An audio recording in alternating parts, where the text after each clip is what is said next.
하루를 어떻게 보내냐? 마태복음 4장 23절 같이 읽겠습니다.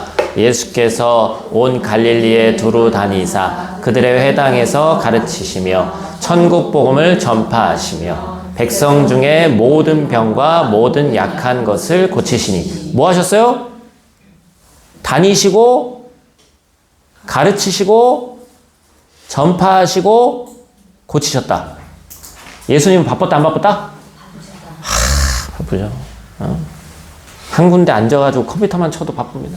근데 온 동네를 그냥 다 돌아다니시면서 그때 당시에는 끼케야 무슨 뭐 타고 다니는 게 말이나 타고 다녔을까 대부분 걸어 다녔는데 대단한 열정가죠. 그러니까 기본적으로 열정이 없으면 복음을 전한다는 거는 이게 될 수가 없습니다. 요건 이따 나눔할 거. 서로 나눔할 거. 제가 지금 얘기하시라고는 얘기 안 할게요. 다니고 가르치고 전파하고 고치셨다.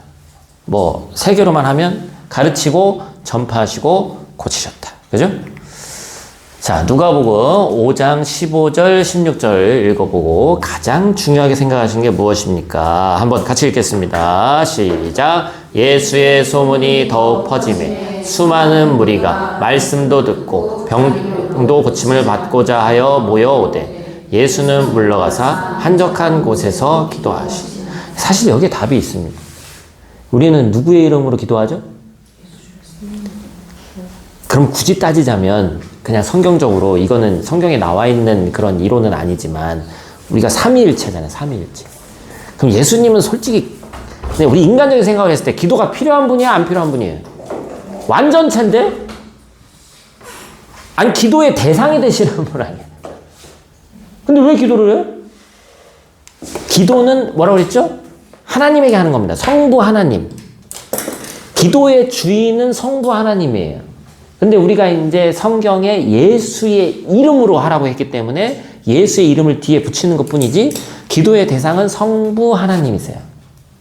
예수님조차도 성자로서 이 땅에서 인간의 육신의 몸을 입고 있기 때문에 뭐가 필요해요? 기도가 필요합니다. 왜냐하면 영적인 힘을 공급해 주는 것이 기도이기 때문에 그런 거예요. 아직도 잘 못하고 있지만 제가 30대 중반에 병원에 가서 한번 설교하는 일이 있었습니다. 그래서 병원 가서 설교하는데 병원에 좀 큰 교회는 큰 병원은 뭐가 있죠? 원목 목사님이 있어요. 그래서 이제 그 목사님이 주일날 환우들 데리고 이제 한 20명, 20, 30명 모여있죠.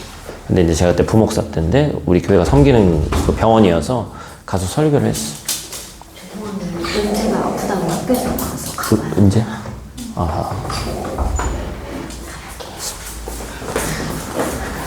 여기 또 데리러 가야 되니까. 여행 좀 후유증인가? 왜 그럴까?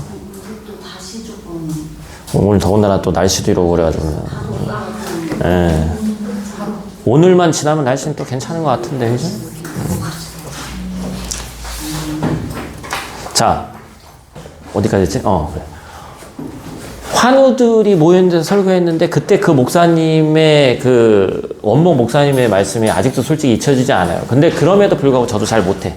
뭐냐면 딱 설교 제가 끝나고 뭐 준비하는 설교니까 뭐 못할 것도 없고 되게 잘할 것도 없지. 근데 이제 제가 젊을 때는 좀 더 뭐랄까 지금도 젊지만 젊을 때는 좀 더 날카로웠죠. 그리고 목소리도 더 카랑카랑했어요. 그러니까 이제 새로운 또 목사님이기도 하고 그러니까 한 20, 30명이 또렷하게 본인이 설교하실 때보다 더 잘 들었던 것 같아요, 제 생각에. 그랬더니 이제 나오셔서 젊은 목사가 목소리 좋고 설교 참 잘하는데 그런데 중요한 게 있다. 기도를 저보고 안 한다는 얘기 아니라 기도를 열심히 해야 된다. 근데 그 얘기는 누가 하셨던 얘기냐? 저희 은퇴하신 아버지 목사님이 똑같이 하신 얘기였어요. 기도 없이 무엇인가를 하려고 하지 마라. 지난번에 저희 아내가 이제 시간 정해놓고 막 그 40일 사순절 막 이렇게 기도하는데 저는 이제 거기 동참하진 않았지만 오히려 본의 아니게 방해를 전 했는데 왜냐면 막 방해 갔더니 방언으로 막 기도를 하더라고. 그래가지고 음악 틀어놓고 옆집하고 소리가 제가 되게 잘 들려요. 그래서 옆에서 쫓아가면 어떡하나. 그래서 그 정도로 했더니 그다음부터 당신 때문에 방언을 못하겠다고 저한테 막 뭐라 했는데 우리가 이 기도할 수 있는 공간이 있는 것도 되게 참 좋죠. 집에서도 막 애들도 보고 하니까 그렇게 하기도 쉽지 않은데, 기도하는 시간, 기도하는 그 무엇인가를 딱 정해놓고 내가 하루의 분량을 정해놓고 채운다는 게 사실 중요합니다. 성경에서는 하루의 분량을 뭐 몇 분이니까 이걸 채워라 이런 얘기는 안 나오지만, 기도의 분량은 우리가 경험해봐서 알아요. 쌓이거든요. 누적되는 운동 시간처럼 쌓입니다, 그게. 그래서 그 쌓인 것을 토대로 내가 무엇을 하느냐와 안 하느냐는 엄청난 차이가 있어요. 기도를 했을 때는 백그라운드에 그 보장을 누가 해주시는 거예요? 하나님 해주시는 거예요. 되든 안 되든 내 마음에 평안이 있습니다. 왜? 기도했으니까. 안 돼도 거기에 뜻이 있겠구나가 되는 거예요. 근데 기도하지 않고 했는데 내 원하는 대로 안 돼. 그럼 다 원망스럽고 다 때려치고 싶은 거예요. 그게 기도의 힘이에요. 기도하니까 다 된다가 아니라 기도했더니 보장이 되는 거예요. 조금 늦어지고 조금 뭐 내 맘에 안 내키고 내 의지대로 잘 안 돼도 그게 되더라는 거죠. 그래서 기도의 대상이 되시는 사실은 하나님이신 예수님께서 기도하셨다는 얘기는 엄청 중요한 얘기입니다. 자, 바빴어. 책도 있죠? 그런 책이 있습니다. 어느 목사님 쓰셨는지 까먹었는데 너무 바빠서 기도합니다. 그죠? 응? 마르틴 루터 아시잖아요. 종교개혁자. 누가 그 옆에 가가지고 시간으로 재보진 않았겠지만 하루에 3시간 기도해. 마르틴 루터가 종교개혁자인데 아무 느낌이 없으시죠 지금? 그 사람은 그 양반은 목사님이니까 그 정도 해야지 이런 생각 하시는 거지 지금. 마음이 어려울 땐 더 기도 안 됩니다. 그냥 들어 누워서 그냥 이렇게 웅크리고 있고 싶어. 마음이 어려울 때는. 마르틴 루터는 오히려 표현이 좀 극단적입니다만 야누스처럼 차라리 순교당해서 하나님 나라 먼저 가는 게 더 편했을 수도 있어. 근데 오히려 이 양반은 그냥 자연사했습니다. 죽을 때까지 생명의 위협을 느끼면서 살았어. 나중에는 정신병이 걸릴 정도로 해서 마귀가 내 옆에 있다. 그래서 그 정신병 같은 상황 가운데서 나온 찬양이 뭐예요? 내주는 강한 성령호가 그래서 나온 거예요. 내 원수 마귀는 지금도 제정신에서 썼다기보다는 극단적으로 마귀에게 둘러싸여서 내가 막 정신적으로 너무 힘드니까 그 상황 가운데서 쓴 시가 내주는 강한 성령호예요. 그러니까 정상적으로 살아갈 수가 없습니다. 제가 체코교회 그것 때문에 잠도 못 자지도 않았는데 신경 좀 썼다고 지지난주에 입술이 터졌어. 목사님 진짜 예민하네. 이러면 할 말 없는데. 예민해요. 아닌 척하고 많이 좋아졌음에도 불구하고 예민한 거야 저는. 마르티노처럼 막 마음이 엄청 넓었을까요? 막 어떤 그림 보니까 살도 저보다 한 2배 찐 것 같고 배도 나오고 했으니까 마음이 막 바다와 같이 넓어서 너희는 날 죽이든 말든 난 상관없다 이러고 살았을까? 전혀 그렇지 않단 말이에요. 기도하면서 하나님 만나는 그 시간을 체험했기 때문에, 그리고 기도로 인해서 그 마음에 평안이 있는 걸 체험했기 때문에 그 시간을 투자해서 너무 바빠도 기도합니다가 되는 거예요. 그죠? 그래서 기도를 우리는 너무나도 중요하게 생각하면서 해야 된다. 그리고 기도가 어렵다는 분들한테는 제가 이 얘기까지는 말씀드릴게요. 다른 사람하고 얘기하는 게 어려운 사람은 뭐 이해할 수 있어요. 뭐 좀 대면대면하고 나는 내향적이고. 근데 내가 가장 친한 누구하고 내가 일방적으로 내 안에 있는 얘기 쏟아내는 거 못하는 사람 누가 있어요, 그게? 그냥 아무 얘기나 하는 거예요. 대표 기도는 어려울 수 있어. 진짜 나와서 하시는 거. 왜냐면 지난주에 A 집사가 나와서 했는데 한 3분 하더라. 근데 막 국가 민족부터 시작해가지고 그냥 위부터 아래까지 다 훑는데 야 대단하더라. 어? 그리고 또 언젠가부터 누가 그렇게 하라고도 안 했는데 유행이 돼가지고 우리 교회는 아닙니다만 어느 때 그런 한창 유행인 적 있었어. 말씀 막 앞에 쫙 읽고 그 다음에 기도 쫙 하고. 누가 그렇게 시킨 거예요 이건? 성경에 그렇게 나오는 거예요? 하여튼 그러면서 뭔가 좀 이렇게 죄송해요 있어벨라고 하는 거 그런 건 조금 뭐 부담스러울 수 있습니다. 그러나 내가 하나님하고 하는 건 뭔 얘기를 못해. A라는 사람 누구 있는데 그냥 죽도록 미워요. 아유, 꼴도 보기 싫어 죽겠어. 그냥 아주 마음에 사람한테 막 원망하고 짜증 막 엄청 내고 그러다가 제 본 마음은 그거 아닌 거 아시죠? 막 이러면서 이제 이 얘기도 하고. 아니 그게 어려워요? 안 하니까 어렵다고 느껴지는 거지. 별소리 다 하는 거예요. 누가 듣는 거 아니잖아요. 그거는. 그죠? 그렇기 때문에 기도는 쉽다고 생각해야 돼. 쉽다고.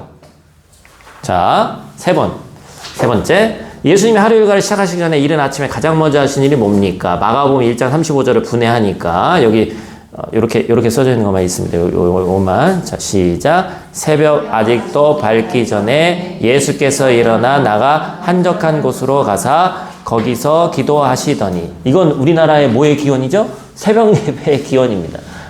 예수님이 습관적으로 저렇게 기도하셨다는 것 때문에 우리나라 정서와 너무나도 잘 맞는 저 새벽 예배가 이 말씀 때문에 만들어졌죠. 그러면서 대한민국은 기도의 파워로 만들어진 나라가 맞습니다. 그렇죠? 근데 그 기도의 파워가 점점 줄어드니까 오늘날 이 어려움도 당하고 기독교도 두 개로 나눠져가지고 그 우도 기독교고 제정신을 갖고 있는 사람도 기독교고. 참, 뭐 할 얘기 많습니다만 그 얘기는 또 하지 않고 아침을 어떻게 보내느냐.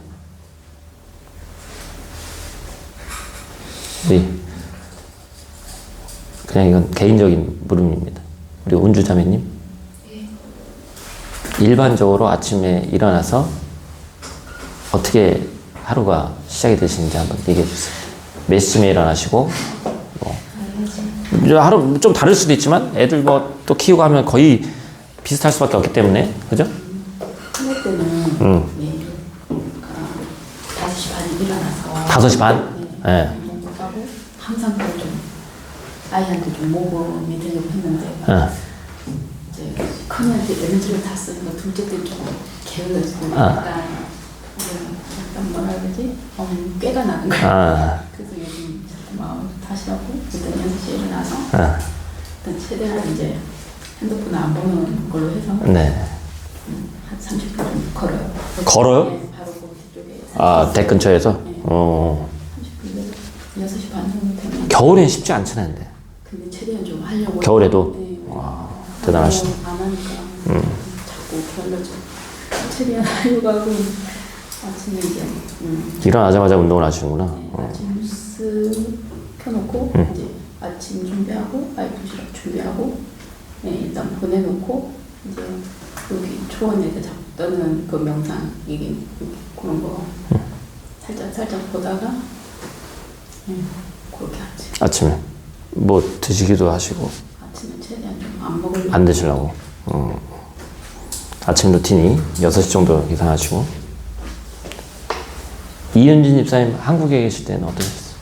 아침 루틴? 아침에 이제 아이들 보내고 이제 청소하고 이제 오전 수업 있는 날 학교 가고 이제 수업하고 집에 와서 열심히 또 밥하고 아이들 간식과 밥을 조금 준비해준 다음에 학원 아이들 둘을 뱅글뱅글 하다가 저녁도 먹이기도 하고 뱅글뱅글 들다가 집에 왔죠. 그때에 비하면 지금은 너무 여유 있어서 처음엔 어떻게 해야 되나 그쵸. 도움이 좀 안 됐다. 지금은 이제 아침에 일어나면 일단 목사님께서 주신 그 말씀 그것만이라도 읽어요. 그거 읽고 이제 세수하고 그 다음에 오늘은 뭘 할까 이제 저희 집에 있는 유집사랑 얘기를 하고 그렇게 그 한국에서 바쁘게 지내신 거에 대한 약간 보상적 개념이 좀 있는 거니까 여기선. 그러려고 온 것도 있어요 사실. 네, 저희 그러니까. 둘다 이제 쉼표를 찍어야 되고 너무 바쁘게 하셨으니까. 우리 남편을 안 했기 때문에 굉장히 마음이 힘들고 연구를 못하는 상황이었기 때문에 힘들었어요. 제가 그냥 가자, 쉬자, 모든 걸 내려놓고 지금 그러려고 노력하고 있는 중입니다. 처음엔 오히려 또 그게 참 어색하셨을 것 같아요. 그죠? 바쁘게 계시다가 또 이러는 게. 하루에 하여튼 루틴이 다 각자 있죠. 뭐 저도 마찬가지고 눈 뜨자마자 뭐 하는 딱 그것들이 있는데 그 루틴을 어떻게 제대로 만들어서 근데 큐티는 뭐 사람에 따라서 아침에 바쁘면 좀 저녁에도 해라 뭐 얘기하는데 가장 좋은 건 그날 아침밥 먹고 그 힘으로 사는 거기 때문에 큐티는 아침에 하는 게 제일 좋습니다. 누가 오실 분이 있나? 자, 네 번째 시편 5편 3절과 143편 8절을 읽고 다윗이 하나님과 어떻게 만났는지를 요약해 보십시오. 다윗은 하나님 마음에 합한 사람이라는 표현을 들은 거의 유일무이한 사람입니다.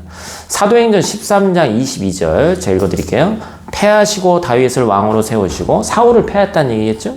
증언하여 이르시되 내가 이새의 아들 다윗을 만나니 내 마음에 맞는 사람이라 내 뜻을 다 이루리라 하시더니 하나님 마음에 합한 하나님 마음에 드는 맞는 사람은 만들어지는 겁니까? 태어나는 겁니까? 만들어지는 거예요? 태어나는 거예요? 다윗이 한 짓을 보시면 아시잖아요. 다윗은 존경받을 만한 일이 한 60이라면 질책받을 만한 일이 40이고 율법에 비춰보면 저 사람은 돌에 맞아서 죽어야 되는 사람입니다. 왜냐하면 간음을 하고 그죠?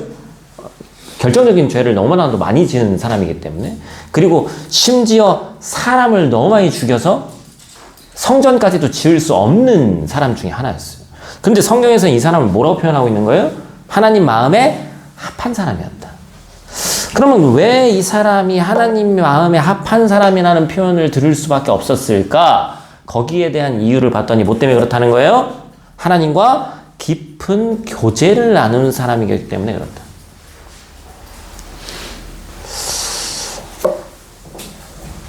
저는 악기를 뭐 제대로 다루는 게 없어서 그러는데 김윤정 집사님 오셨으니까 반주하면서 은혜 받기가 쉬워요? 어려워요? 집사님? 어려워요. 어렵죠.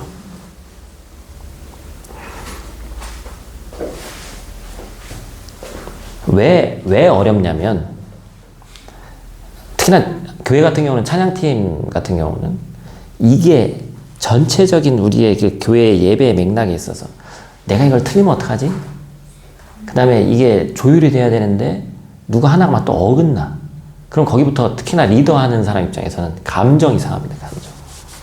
그리고 막 뭐 준비하는데 소리가 막 어느 날 갑자기 뭐가 잘 안 나. 응?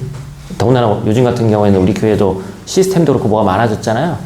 근데 여기는 이 다윗이 했던 찬양은 집사님도 아마 그러신 적 있을 것 같은데 교회에서 하는 거 말고 그냥 댁에서 연습 같은 거 하면서 찬양하실 때 있잖아요. 그때하고 교회하고는 완전 다르죠? 지금 그걸 얘기하고 있는 거예요. 다윗은 찬양가였거든. 왜냐면 이 양반은 심심해서 옛날엔 악기를 뭐 제대로 배우는 코스도 없으니까 어찌 보면 양떼를 키우는 목자로서 심심해서 이 하프 같은 거를 배웠는데 수준급의 연주가 된 거죠.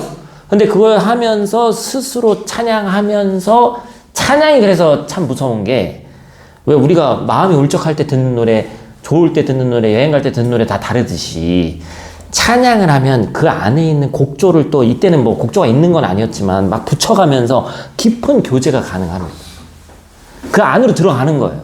그래서 찬양이 주는 게 장점과 단점이 참 명확한데 일반적인 그 기가 있기 때문에 사운드가 점점점 좋아지지 않으면 웬만하면 은혜 받지 못하고요. 요즘 사람들은. 그래서 감정적으로 막 스트링도 막 쫙 깔아줘야 되고 요즘은 좀 그래요. 왜냐면 듣는 귀가 발달됐기 때문에. 근데 옛날에는 그냥 저거 하나만 해도 그래서 어떤 분은 목사님 요즘에 제가 찬양단 시스템도 그렇고 좀 신경 많이 쓰니까 어떤 A라는 집사님은 저한테 최근에 목사님 예전에 기타 아니면 뭐 아무것도 없이 그냥 반주 하나만 할 때도 은혜로웠으니까 목사님 너무 스트레스 받지 않으셨으면 좋겠습니다. 그런 얘기 하시는데 맞죠? 악기가 세팅됐기 때문에 은혜 받는다는 건 착각이에요. 사실은 그냥 아무것도 없어도 그냥 해도 은혜되고 그 곡조 안에 있는 내가 드려지는 진실된 그 교제 안에 파워가 있습니다. 근데 다윗은 그 교제를 잘하는 사람이에요. 하나님하고 순식간에 빨려 들어가고 순식간에 자기 일상으로 돌아와서 일하고 이걸 잘하는 사람이에요. 대표적인 인물이 또 있어요. 성경에. 하루에 3번, 4번씩 기도한 사람. 시간을 정해놓고. 누구죠? 다니엘 같은 인물들. 그리고 사실은 다윗은 이런 게 없었으면 우리가 어떤 사람 이름인데 가론 유다라고 이름 안 하잖아요. 그죠? 유다 안 하잖아요. 다윗도 저지른 죄에 의하면 사실 데이빗 같은 건 이름 하면 안 됩니다. 죄만 생각하면. 그런데 그 다음에 그 인생이 하나님과 교제를 깊이 한 최고봉에 올라간 사람이라고 해서 저 사람은 예수 그리스도의 모형이기도 하지만 뭐예요? 솔로몬이 오히려 다윗보다 더 위대한 임금이라고 얘기하거든요. 돈도 더 많고. 그럼에도 불구하고 솔로몬은 이렇고 그냥 지혜 쪽 요 정도만 얘기하지만 다윗은 인생 가운데 질책할 만한 내용이 너무나도 많이 있음에도 불구하고 하나님 마음에 든 사람, 하나님 마음에 합한 사람. 뭐 때문에 그런 거예요? 교제 때문에 그런 거예요. 시간을 정해놓고 끊임없이 교제하는 사람입니다. 그죠? 자, 그래서 아침에 경건의 시간을 꼭 가져야 됩니다. 자, 시편 5편 3절, 143편 8절 요건 여러분들이 한번 보시고 첫 번째 뭐냐? 아침에 주의 말씀을 듣는다. 두 번째, 주님을 의뢰한다. 의뢰한다는 얘기는 믿는다라는 거예요. 그죠? 세 번째, 주님의 인도를 소망한다. 말씀 묵상하면서 이제 뒤에 이제 실제적인 내용 우리가 배우겠습니다만, 말씀 묵상하면서 오늘 하루 내가 살아갈 수 있는 방향을 정해주시고, 특별히 어떤 결정을 해야 될 때 하나님 말씀을 바탕으로 해서 결정하게 해주세요. 그죠? 그러면서 이제 기도하고 바라보는 겁니다. 1번, 2번, 3번, 4번. 이건 계속 반복되는 거예요. 뭐 굳이 안 쓰셔도 돼요. 자, 그 다음. 나는 개인적으로 성경을 읽고 공부도 하고 시간을 내어 기도도 합니다. 그렇다면 나도 큐티를 하고 있는 것입니까? 큐티는 뭐라고요? 개인적인 하나님과의 시간을 따로 빼서 하는 거예요.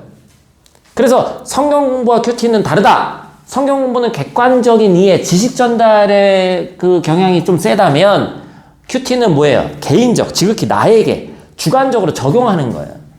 하나님이 나에게 주시는, 이원희에게 주시는 나의 말씀. 그러니까 이원희에게 주시는 말씀, 이원희 목사에게 주시는 말씀이 꿈이나 생명의 삶 옆에 써 있는 그 말씀과 다를 수도 있지, 솔직히. 어떻게 그거랑 다 똑같아요? 말씀 하나만 보고도 10개, 20개의 관점이 나올 수도 있는데. 그래서 오늘 큐티한 내용을 자꾸 또 말씀드리지만, 그래서 큐티를 하셔야 된다는 거예요. 이게 이해가 되지. 그죠? 예수님의 족보가 예수님 무슨 지파였어요? 오늘 큐티 하신 분은 딱 답이 나와야지. 예수님 무슨 지파였어요? 12지파가 있는데 유다 지파잖아요. 유다 지파. 유다는 장자도 아니란 말이에요. 장자가 중요하다며. 그럼 유다는 완벽합니까? 오늘 봤더니 뭐 아주 희한한, 나중에 가서 어떻게 됐어요? 결국엔 며느리랑 동침을 했어. 그때는 이제 형사취수제라고 해서 여인을 이제 구제하는 차원에서 버리지 않습니다. 그래서 형이 죽고 이 형수랑 동생하고 또 결혼하고. 뭐 하여튼 지금의 관점으로는 다 이해할 수 없죠. 근데 일반적으로 생각했을 때 예수님의 족보면 이왕이면 어떻게 했으면 좋겠어요? 우리 생각을 하면. 예수님의 족보면 클린했으면 좋겠어요? 막 이것저것 다 돌았으면 좋겠어. 내 족보도 클린했으면 좋겠는데 인류를 구원할 메시아인 예수님의 족보면 클린했으면 좋겠잖아요. 클린하지 않아.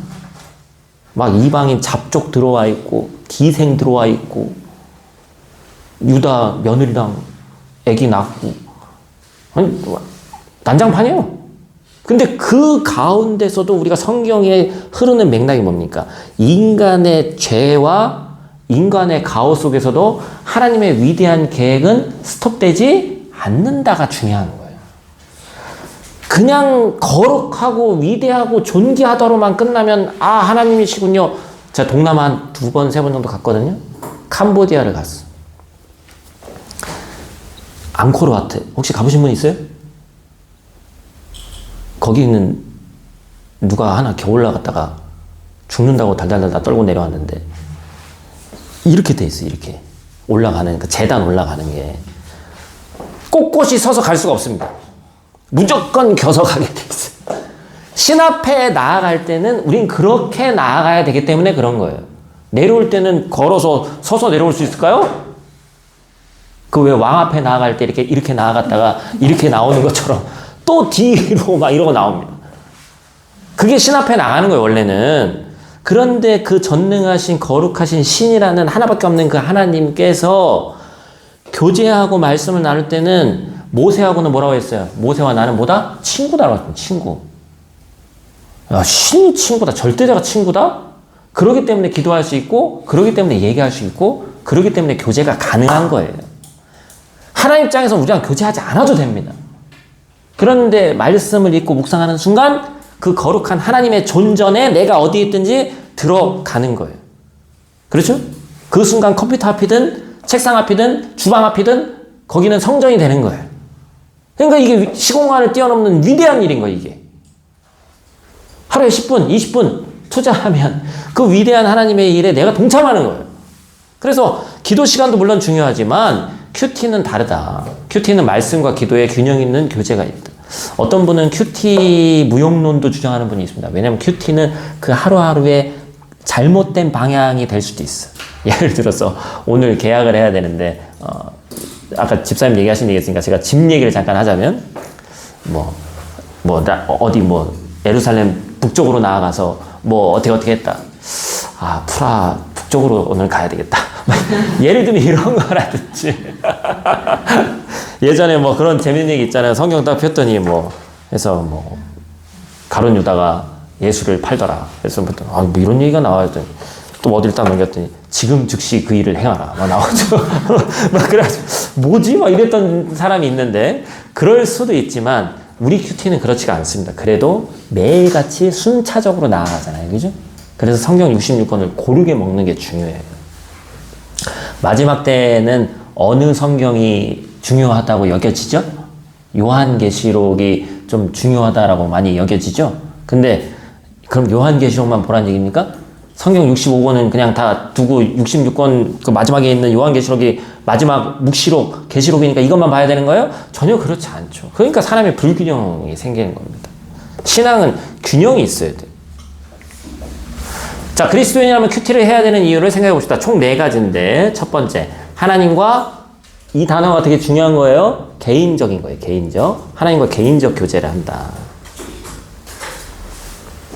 두 번째, 말씀을 큐티하는 순간 하나님의 인도와 보호하심을 받을 수 있다. 그렇죠? 하나님과 개인적인 교제. 두 번째, 하나님의 인도와 보호를 받는다.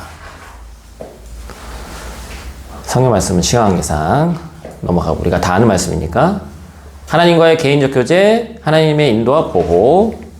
세 번째, 주님의 성품, 인격, 생활을 담기 위해서. 예수 믿었는데 성격이 점점 안 좋아져. 그런 분도 있을까? 예수님을 진짜 인격적으로 만났다면 그런 일은 없습니다. 이건 100%예요. 그래도 예전에 그렇게 강팍하고 막 그렇게 고집세고 그러더니 요즘 많이 부들부들해졌네. 하면서. 그죠? 자, 여기서 말하는 이 형상이 있어요. 형상 어디 나왔죠? 어디 나온 그거지? 이건 물론 신약이긴 합니다만 형상. 우리의 형상대로. 그러니까 여기서 말하는 건 내면과 외면이 하나님을 닮아가는 거예요.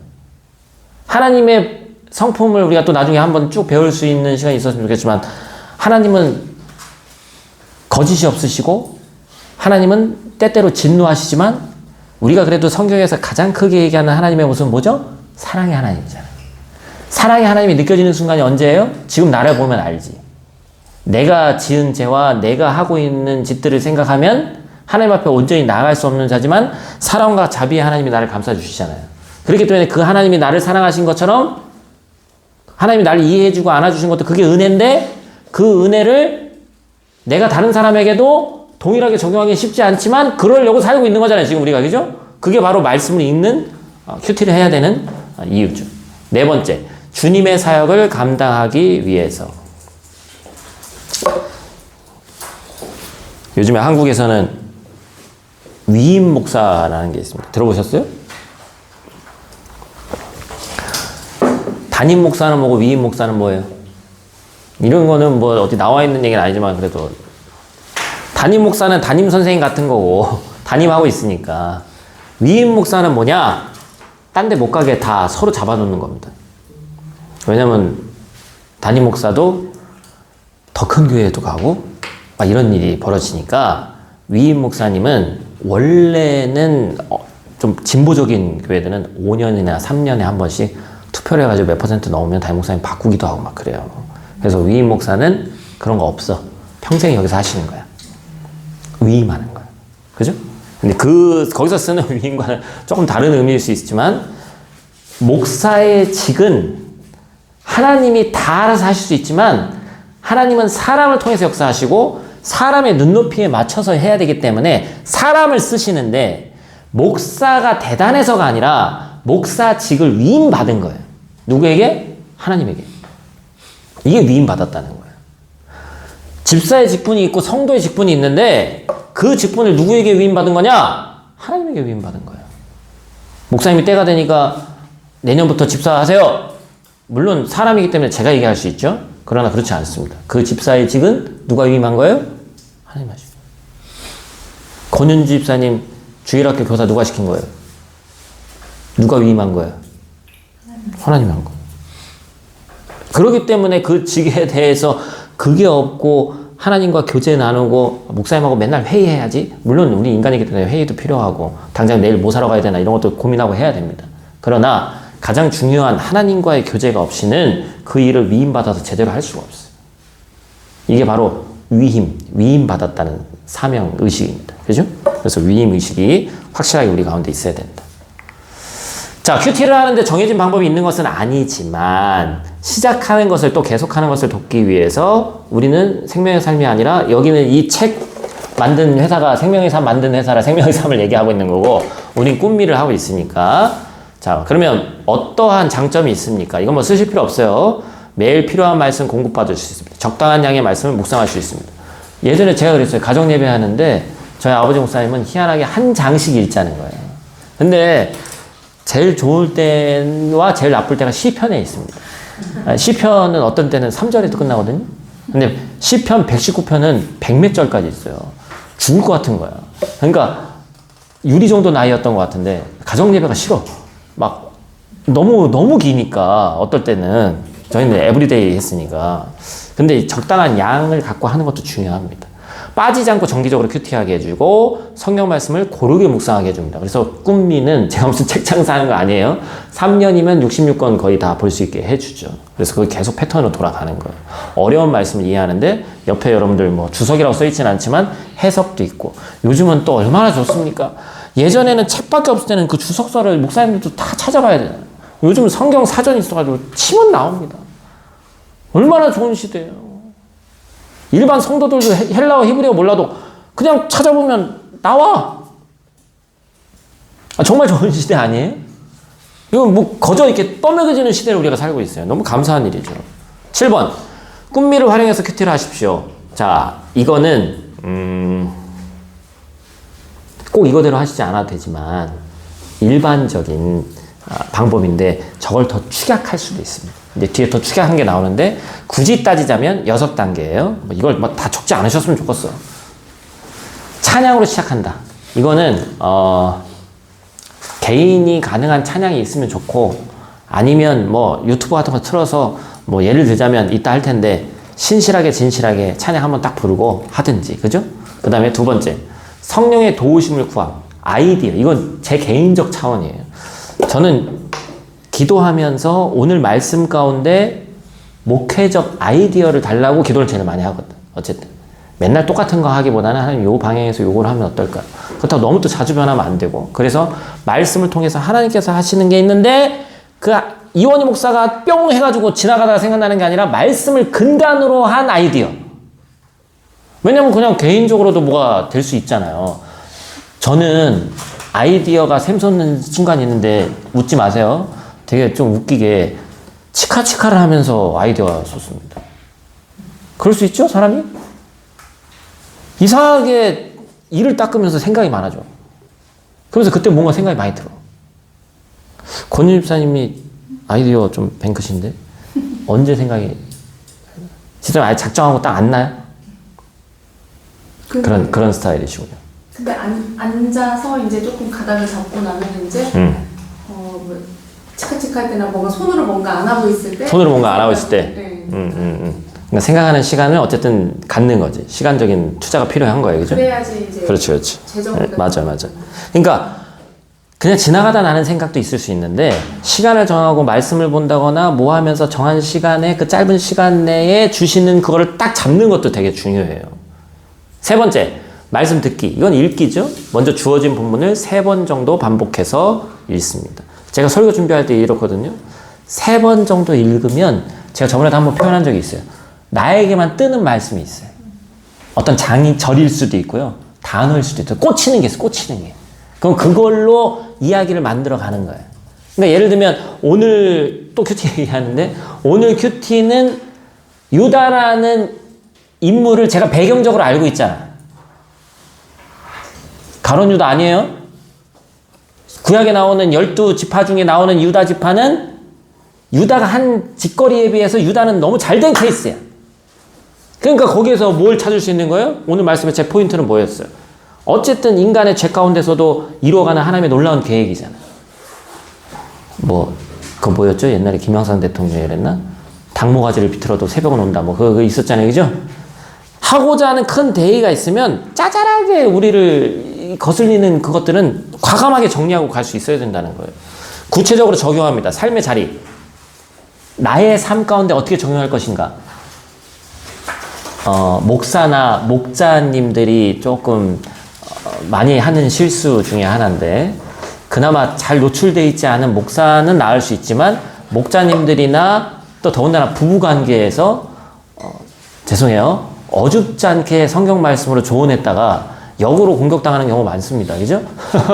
왜냐면 당신은 교회 열심히 다닌다고 그러더니 나보다도 못한 것 같다라는 소리 들을 수도 있고 이 말씀은 첫 번째로 적용해야 되는 게 누구예요? 나. 자꾸 다른 사람한테 적용하려고 하면 안 됩니다. 그러면서 다른 사람한테 얘기하고 싶어도 우선 나의 삶을 생각하고 내가 똑바로 하고 있지 못하면 안 하는 게 낫습니다. 솔직히. 왜냐면 그 사람 마음 가운데 무슨 생각이 들어요? 죄송하지만 현대인은 다 잘났거든요. 그래서 무슨 얘기 하면 지나다 이 생각이 들어요. 그렇기 때문에 차라리 그거는 기도하면서 하나님 그 마음에 깨닫게 해달라고 해주는 게 낫지 어줍지 않게 조언하는 것보다 그게 낫습니다. 그래서 큐티를 통해서 누구에게 조언해야 되겠다. 오바고요. 큐티는 그냥 내 개인적으로 적용하세요. 그거면 충분합니다. 아셨죠? 5번째, 결단에 기도합니다. 무조건 결단이 있어야 됩니다. 하나님의 말씀이 있는데 하나님의 말씀을 결단하는 순간이 있어야 돼요. 그렇지 않으면 그냥 공중으로 다 날아갑니다. 6번째, 체험된 말씀을 서로 나누는 사람이 필요합니다. 그래서 다음에 모였을 때부터 제가 이번 주는 넘어가고 숙제를 낼 텐데 저번에 짝꿍 이렇게 해준 분들 있죠? 아침에 큐티 말씀에서 읽었는데 이런 나눔이 있었어요 라는 거 이제 남자분들은 좀 하는 분들이 있는데 그런 시간이 좀 필요합니다. 왜냐면 객관적으로 내가 이게 괜찮은지 이게 제대로 본 건지 서로 증명하는 시간도 좀 필요하고요. 그 다음에 서로 격려하는 시간이 필요하거든요. 뒤에 나오지만. 그래서 이 프레스 반복론은 또 큐티에 또 다른 방법론이 있는데 그냥 다 동일한 거예요. P는 기도하는 거고 리드는 읽는 거고 그 다음에 그 E는 뭐야? 단어를 까먹었어. 영어 단어라 어렵네. 하여튼 그 묵상하는 겁니다. 묵상하는 거. 분석하는 거. 분석이 뭐죠? 영어로? 이그제민이라고 하죠. 이그제민. 분석하다도 아마 이그제민이 분석하다라는 뜻이 있을 거예요. 이그제민이고, 하여튼, 마지막은 쉐어링 하는 거고요. 4번째 S가 뭘까요? 갑자기 기억이 안 나네요. 하여튼 이 순서를 그냥 영어로 또 있어 보이게 만들어 놓은 거예요. 그게 이제 프레스예요. 저런 거 만들기 되게 좋아하잖아요. 그래서 그렇죠. 저런 방법론이 있다. 그래서 3개, 4개 막 이런 식으로 줄여놨어요. 8번째 말씀 묵상을 강조합니다. 이거 앞에서 하는 거랑 다 똑같아요. 그래서 8번에선 중요한 포인트는 하나님의 말씀은 보석이다. 보석을 보는 것과 보석을 감정하는 건 다르다는 거죠. 그죠? 이쁘네. 여기 체코에도 무슨 루빈스키 무슨 궁전인가? 거기에 보면 무슨 그 합스부르크 왕가인가 거기 무슨 보석 1년에 한 번씩 오픈하는 날이 있어요. 그래서 이제 거기 가서 보니까 저는 1년에 한 번 하는 그런 날 되게 싫어합니다. 저는 그런 날 절대 가지 않아요. 왜냐면 죽을 고생을 할 걸 뻔하기 때문에. 근데 그걸 또 막 어디 박물관, 이거 사람마다 다른 거니까 비난하려고 하는 게 아니에요. 어디 박물관 공짜, 그 다음에 어느 날 어디 프라하성 오픈 날, 그냥 전 돈 주고 갑니다. 돈이 많아서 그런 게 아니라 굳이 가서 그렇게 하고 싶지 않아요. 에너지 소모가 너무 세서. 그런데 보석을 봤어. 너무 아름답다. 이거는 얼마냐를 감정하려면 전문가가 와가지고 막 희한한 걸 들여다보잖아요. 미국 프로그램인 것 같은데 대머리 빡빡이 아저씨 나와가지고 감정하는 그 뭐라 그러죠? 돈 뭐 갖다 주면 돈 주는 사람 뭐라 그러지? 그거 보신 적 없어요? 제가 그걸 좋아하니까 그게 뜨나 보는구나. 몇 번 봤더니 뜨더라고. 예를 들어서 어떤 훈장이라고 해서 무슨 배지 같은 걸 갖고 왔어. 근데 이제 이 할아버지는 이거를 1달러에 샀대, 누구한테. 근데 어떤 사람이 지나가면서 봤는데 이거는 폴란드 무슨 훈장인데? 지나가는 말로 했다는 거야. 근데 이 빡빡이 아저씨는 전문가가 아니에요. 그냥 사는 사람이지. 근데 워낙 많이 봤으니까 이상한 건 아니구나라는 정도는 안 거지. 그래서 1달러에 할아버지가 산 것을 40년 만에 전당포, 전당포가 생각이 안 나냐. 전당포 빡빡이 아저씨한테 그 미국 아저씨는 스케일이 장난이 아니더라고요. 우리 무슨 뭐 몇십만 원 이런 단위가 아니에요. 근데 그걸 딱 보고 있어 보인다는 생각을 하면서 이 배지를 그냥 내가 볼 땐 장난감 같은데 800만 원에 샀어. 다 그런 건 아니겠지. 그런데 이제 진짜 감정하는 사람이, 왜냐면 감정하는 사람이 진짜 지금 와서 하면 되지 않냐 했더니 이 할아버지가 무슨 생각이었는지 난 급전이 필요하다는 거예요. 그 사람 기다릴 것도 없이 나 그냥 800 팔고 빨리 가겠다. 그러니까 이 빡빡이 아저씨 입장에서는 모험을 한 거죠. 샀어. 근데 자기 이제 전문가가 많을 거 아닙니까? 과거에 뭐 이제 그런 전문가 따왔어. 따와가지고 뭐 이런 거 껴, 맨날 항상 이거. 껴가지고 막 보는 거야. 세상에. 이것은 그냥 훈장이 아닙니다. 거기부터 이제 스토리가 또 재밌게 이제 진행이 되는 거지. 그죠? 그러면서 뭐라고 그러냐. 러시아한테 지배를 받았을 당시에 옛날에, 최근 말고, 폴란드가 또 옛날에도 지배를 받았나 보죠? 800년 된 러시아 훈장인데 폴란드에 와 있는 겁니다. 세상에 하나밖에 없어. 1억도 넘게 받을 수 있는 건데, 이 감정한 아저씨가 4,300만 원에 사갔어. 그러니까 빡빡이 아저씨는 밤에 앉아가지고 3,000원, 800만 원, 700만 원 번 거예요. 그러니까 이쁘네, 괜찮네와 이거하고는 엄청난 차이가 있는 거예요. 말씀을 그렇게 보는 거지. 보석을 보는 것과 자세히 감정하는 건 차이가 있다. 우리는 큐티는 감정하는 겁니다. 한 단어에 꽂히면 그 단어만 봐도 돼. 그래서 이 단어 어디에 쓰였나도 보고 찾아보고, 그렇죠? 너무 그렇게 연구를 하다 보면 성경 말씀이 진짜 재밌어요. 자, 묵상은 객관적 이해가 아니라 하나님의 성품과 계획을 깨닫고 나의 삶을 변화시키는 데 목표가 있습니다. 그래서 묵상할 때 뭘 생각해야 되냐? 죄에 대해서 생각해야 되고, 그 다음에 붙잡을 약속. 여기서 붙잡을 약속은 아브라함도 마찬가지고 이삭도 마찬가지고 야곱도 마찬가지고, 약속은 한 번 주어지는 것이다, 갱신하는 것이다, 갱신하는 겁니다. 예를 들면 이원희 목사가 프라하 올 때 11년 전에 하나님이 하신 말씀이 있는데 그 말씀 하나 붙잡고 오지만 그 약속이 갱신되어져 가야 되는 거예요. 11년 전에 있었던 약속을 지금까지 그냥 이어온다는 건 쉽지가 않습니다. 근데 그 약속이 계속해서 갱신됩니다. 근데 하나님의 말씀을 묵상한다는 것은 에브리데이 갱신되는 효과가 있습니다. 그렇죠? 내가 피해야 되는 것은 무엇이냐, 그 다음에 특별히 순종해야 될 것은 무엇이냐, 따라야 할 모범은 무엇이냐, 이런 것들을 객관적으로 바라보면서 그 안에 주관적인 나의 의견들을 써내려갈 수 있다. 그렇죠? 그래서 묵상은 해산의 고통이 따른다. 마음에 새겨야 되기 때문이다. 말씀 읽다 보면 따르기 싫은 것도 있잖아요, 솔직히. 그렇기 때문에 해산의 고통이라고 하는 거예요. 원수를 사랑해라. 됩니까? 내 옆에 있는 사람도 사랑하기 힘든데? 물론 내 옆에 있는 사람이 원수처럼 여길 때도 있지만 근데 그걸 사랑하기가 쉽지가 않단 말이에요. 그럼에도 불구하고 주님께서 하셨으니까 해야지가 돼야 되는 거죠. 그래서 목사님 저는 원래 그런 사람이라 그건 잘 안 돼요. 그렇게 따지면 대화가 진전이 안 되지. 저도 과거의 제 모습을 보면 그런 사람이 아니야. 당연히 안 되지. 9번째, 말씀의 바람직한 적용을 위해서는 다음 3가지 요소가 필요합니다. 요거는 요 3가지만 위에만 쓰셨으면 좋겠어요. 주의사항을 쓰지 마세요. 너무 길어요. 개인적이어야 됩니다. 아까 말씀드렸죠? 구체적이어야 됩니다. 실현 가능해야 됩니다. 이 3가지. 개인적, 구체적, 실현 가능해야 된다. 말씀 적용의 3가지. PPP. 자, 이건 뭐 이제 주의사항은 이렇게 좀 읽어만 보시면 될 것 같고. 자, 됐어요. 개인적, 구체적 가능해야 됩니다. 10번 이제 다 끝났습니다. 큐티육을 알더라도 규칙적으로 꾸준히 하기 쉽지 않습니다. 성실하게 하기 위해선 다음의 조언을 참고하십시오.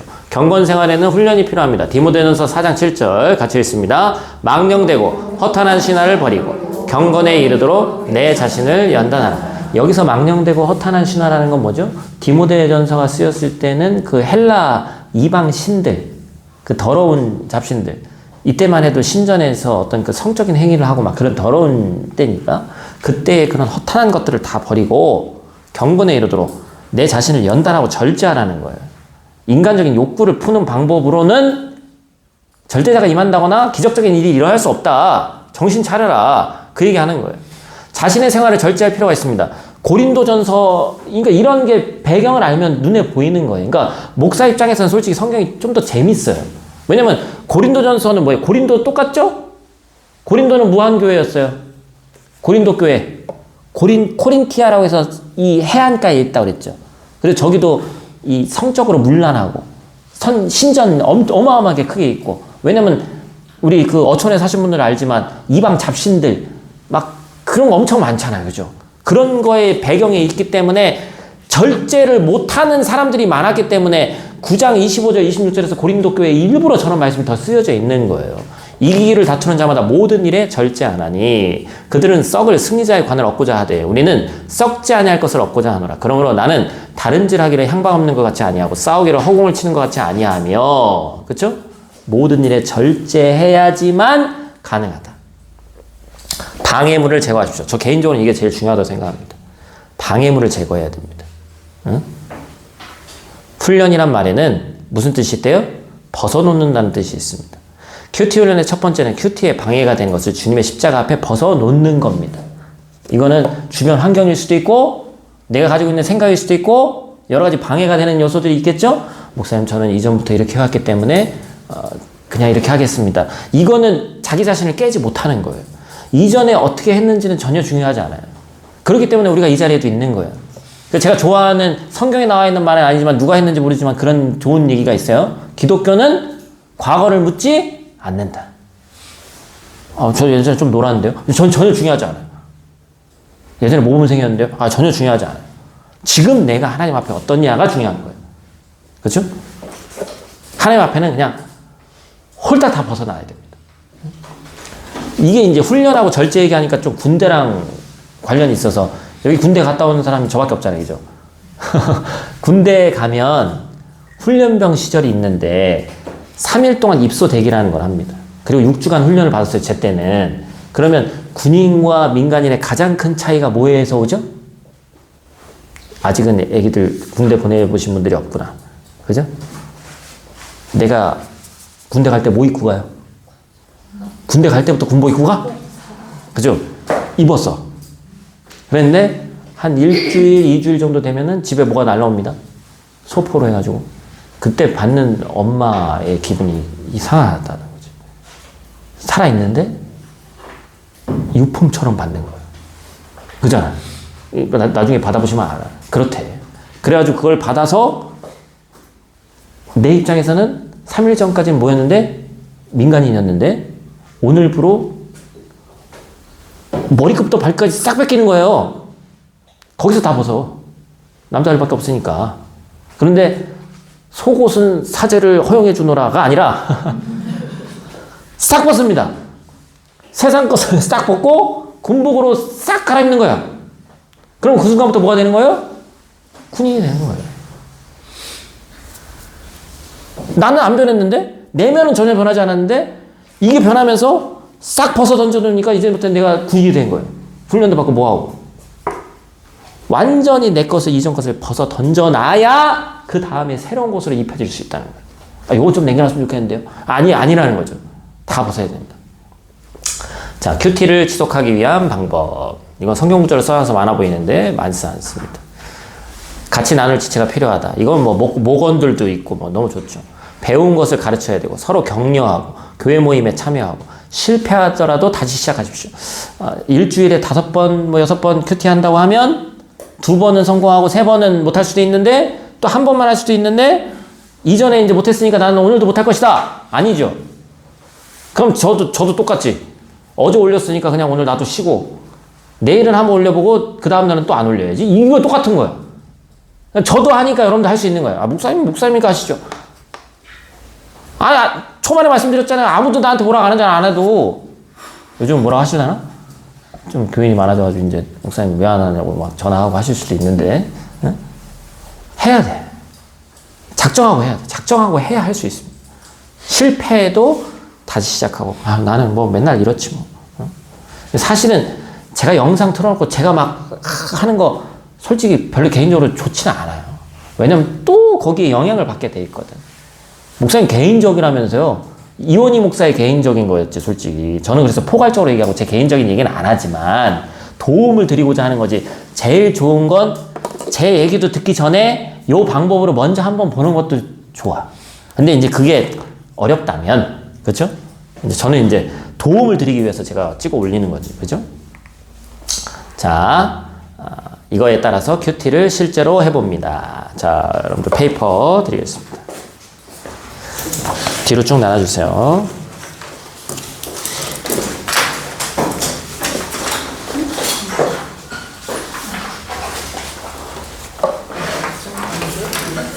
하나씩.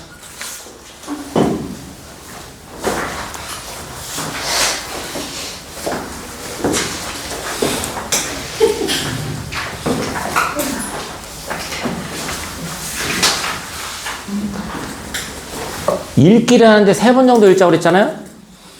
한 번은 다 같이 우리가 읽고, 나머지 2번은 적용화시키면서 개인적으로 읽고, 자, 앞에 있는 것을, 아니면 뭐 페이퍼 보셔도 되고, 우리 다 같이 목소리를 내면서 한번 같이 읽어보겠습니다. 시작. 예수는 감난산으로 가시니라. 아침에 다시 성전으로 들어오시니 백성이 다 나아오는지라. 앉으사 그들을 가르치시더니 서기관들과 바리새인들이 음행 중에 잡힌 여자를 끌고 와서 가운데 세우고 예수께 말하되 선생이여 이 여자가 간음하다가 현장에서 잡혔나이다. 모세는 율법에 이러한 여자를 돌로 치라 명하였거니와 선생은 어떻게 말하겠나이까. 그들이 이렇게 말하면 고발할 조건을 얻고자 하여 예수를 시험함이러라. 예수께서 몸을 굽히사 손가락으로 땅에 쓰시니 그들이 묻기를 마지 아니하는지라. 이에 일어나 이르되 너희 중에 죄 없는 자가 먼저 돌로 치라 하시고 다시 몸을 굽혀 손가락으로 땅에 쓰시니 그들이 이 말씀을 듣고 양심의 가책을 느껴 어른으로 시작하여 젊은이까지 하나씩 나가고 오직 예수와 그 가운데 섰는 여자만 남았더라. 예수께서 일어나사 여자 외에 아무도 없는 것을 보시고 이르시되 여자여 너를 고발하던 그들이 어디 있느냐. 너를 정죄한 자가 없느냐. 대답하되 주여 없나이다. 예수께서 이르시되 나도 너를 정죄하지 아니하노니 가서 다시는 죄를 범하지 말라 하시니라. 아멘. 자, 요거 말씀을 가지고 앞에 제가 7번 순서 말씀드렸죠? 자, 요거를 활용해서 뭐 처음에 이제 찬양 요 부분은 좀 스킵해도 되고 해서 쭉 해서 한번 써보고 동그라미도 쳐보고 묵상해보는 시간을 갖도록 하겠습니다. 강의는 오늘은 여기까지.